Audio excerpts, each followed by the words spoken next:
Right, we're looking at the time. We're just coming down towards the bottom of the hour. And let's say a very good morning to Dr. Computer, Alex Newman. Good morning, Alex. Good morning, Jerry. How are you doing today? I'm doing well under the circumstances that it's That's great another to hear. lockdown day. And as somebody said, it's Groundhog Day, isn't it? Every day is the same. Almost. I mean, you never know. It could be Wednesday. It could be Thursday. Well, if I'm here, it has to be Thursday. I hope. Oh, that's But, true. Yeah, that's yeah. true. Yeah. So how you been? How you keeping up? Well, I'm doing great given the circumstances. I've been able to do most of my work from home, so that's a relief.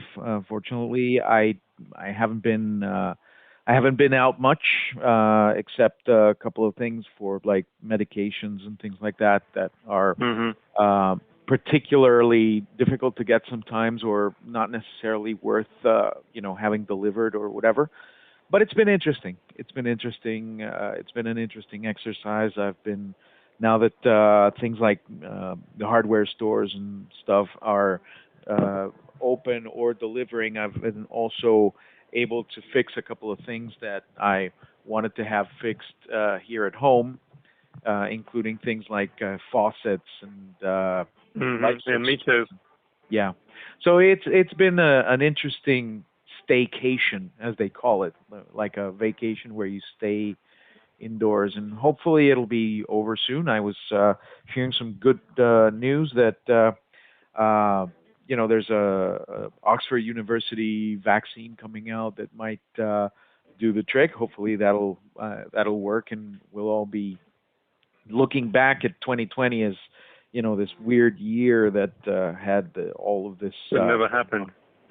Yeah, or we'll have either Godzilla or some killer asteroid or whatever by the end of the year. And Yeah, that's that'll just be that. waiting around the corner. We're already getting plagues of locusts in some parts of the world at the moment. Yeah, it's like a weird episode, or like the new series of Black Mirror is now happening in real time or something like that. Hey, listen, we were talking when you sort of yesterday were saying about what should we talk about. I thought perhaps one of the things we should mention is because there is a plethora now, isn't there, of web browsers. How many do we need? I think that most of us need just, two at most, All right. because most of the time that second or third browser will either be because it just works better with a certain application that we need, either for legacy purposes or if it's like too niche or something like that. Or we might need another one just in case the first one breaks for whatever reason.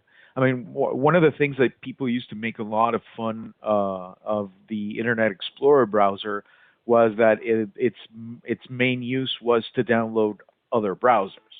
Now, you and I remember a time before all of this browser nonsense where you would download things like Netscape Navigator or Mozilla Right, exactly, from yeah. NCSA.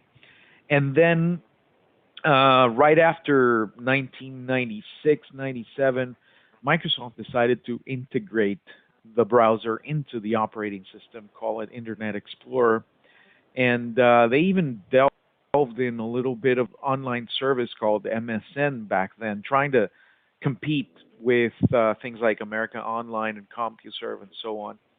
And they were slapped with an antitrust suit, and they had to separate the browser and do a whole bunch of things. Mm-hmm. And some of the consequences we still have to this day. There are versions of Windows that are sold in some countries, like Korea, for example, where you can ask for a specific version of Windows that does not come with a browser, which is interesting because a lot of the functionality has been integrated into the operating system itself. So it's kind of bizarre, but still, after all that, well, people started using other browsers. First, it was Netscape, but that browser's already gone. Then we had Firefox, we had Chrome, for example, Mm-hmm. and Chrome has been gaining market share ever since it came out. For example, right now, globally, it's 65% of users are using Chrome. And that includes like mobile and desktop versions and so on. Isn't Followed by isn't hasn't Chrome now got a reputation for being a bit heavy?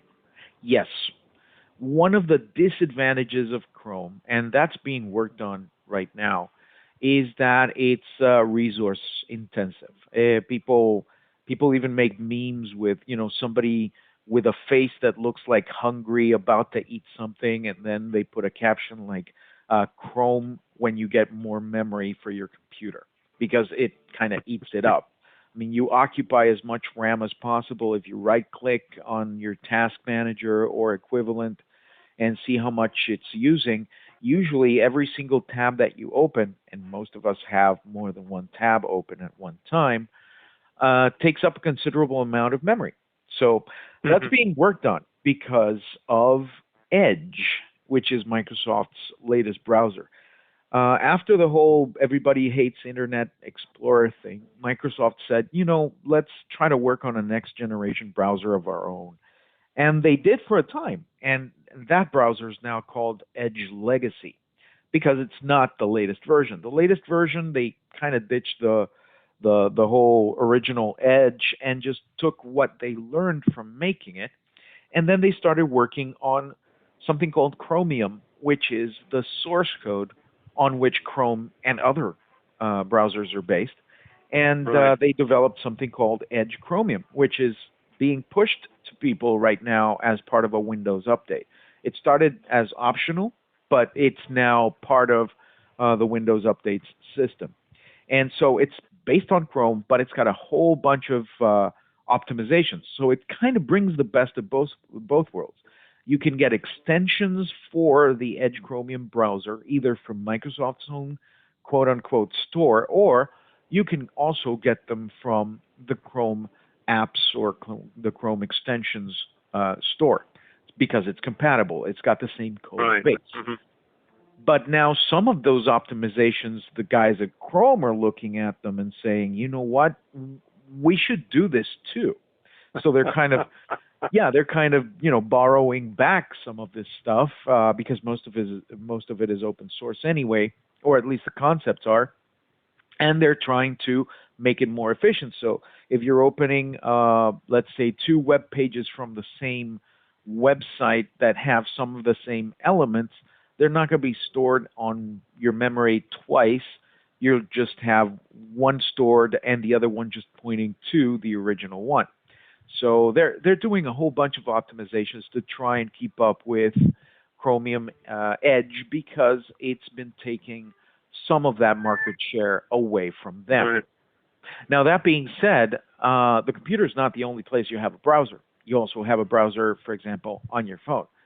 And Right. globally speaking, the fourth most used browser on the internet as of June 2020, according to StatCounter.com, is the Samsung Internet Browser, which comes with most Samsung phones. I mean, Right. one thing you can do on your phone, it could be an iPhone or an Android phone, you can download another browser different from the one that came with your phone.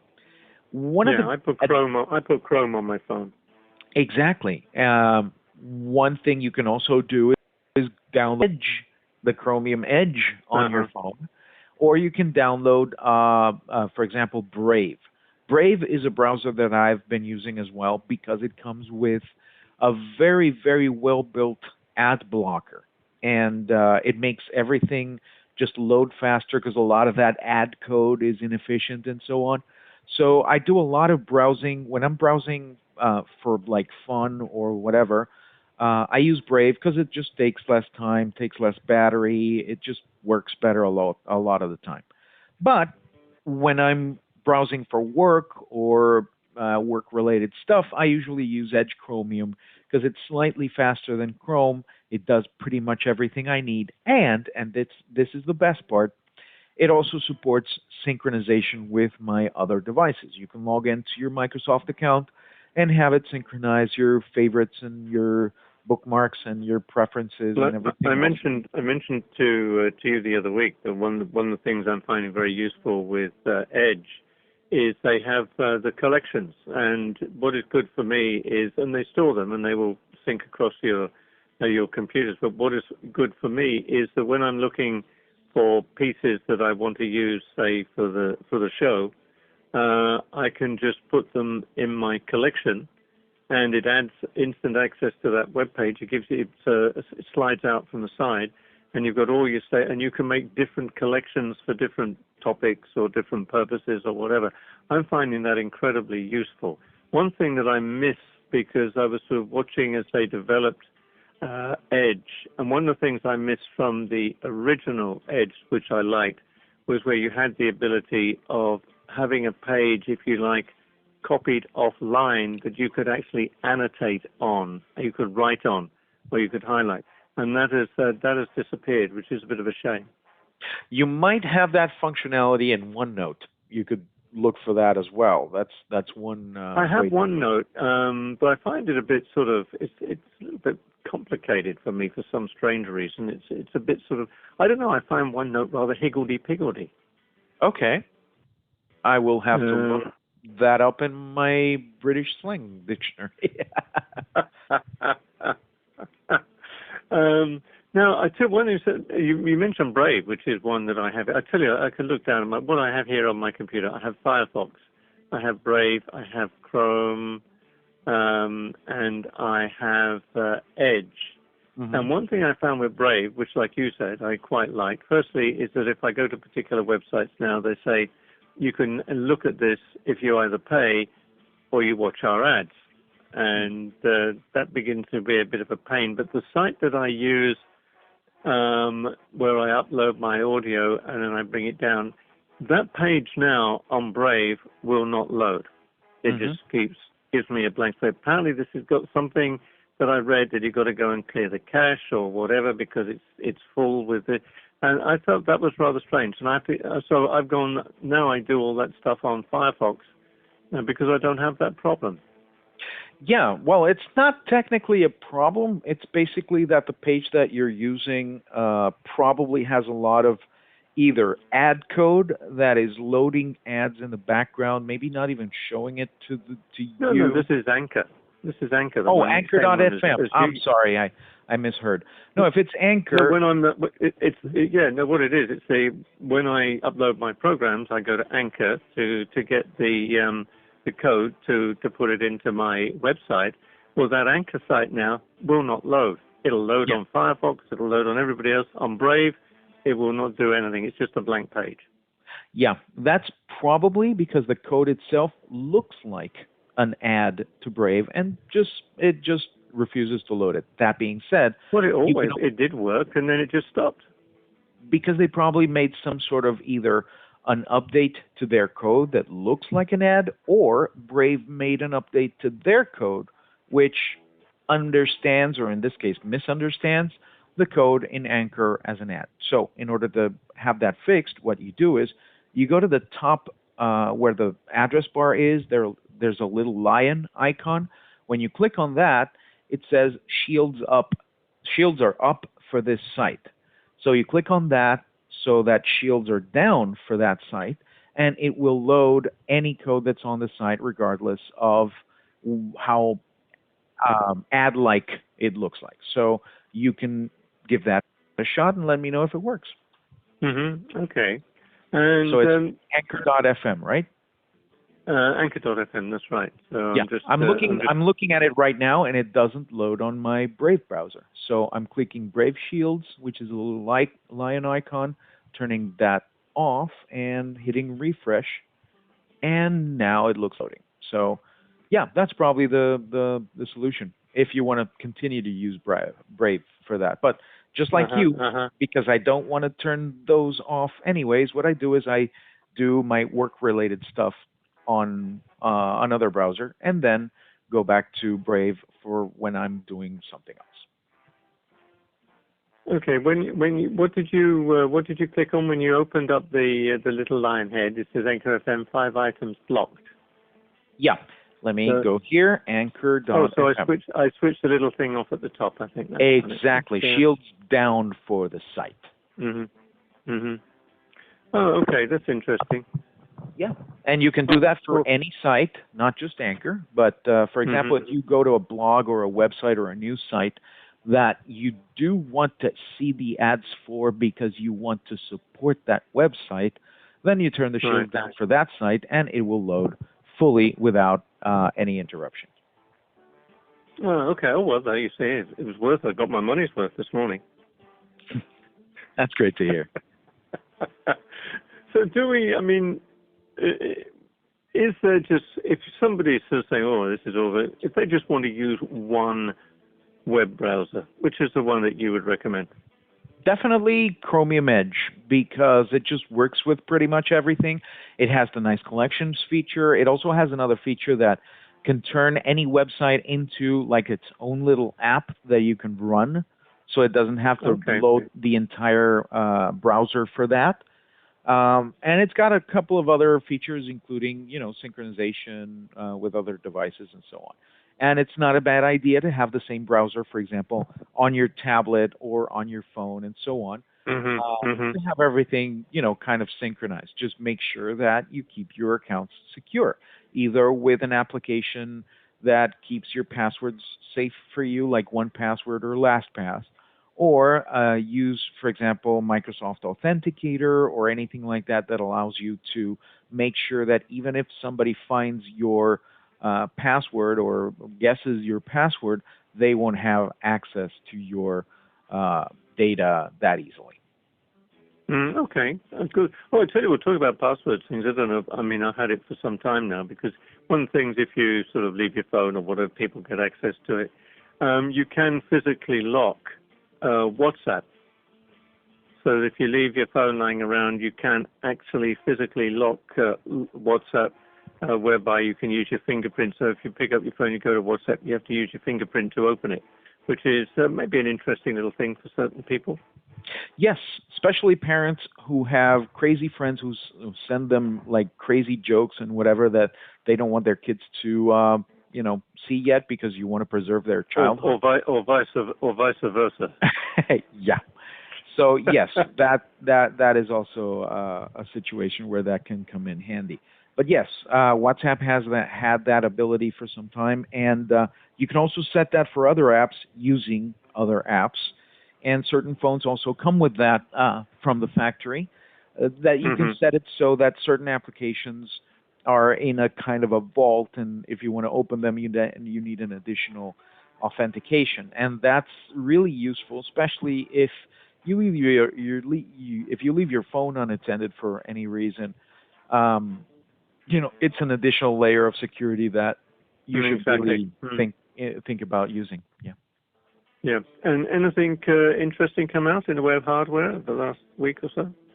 Not that I have noticed. I haven't had much time to have a You look still at new working with hardware. your Huawei phone? Oh, definitely. Yes, I've been playing around with it. I still haven't installed Google services on it because I just want to make sure how much I can, get done without having to have Google on my phone. But I will probably try out one of the many tutorials that are on the internet to see if I can, get it to work here.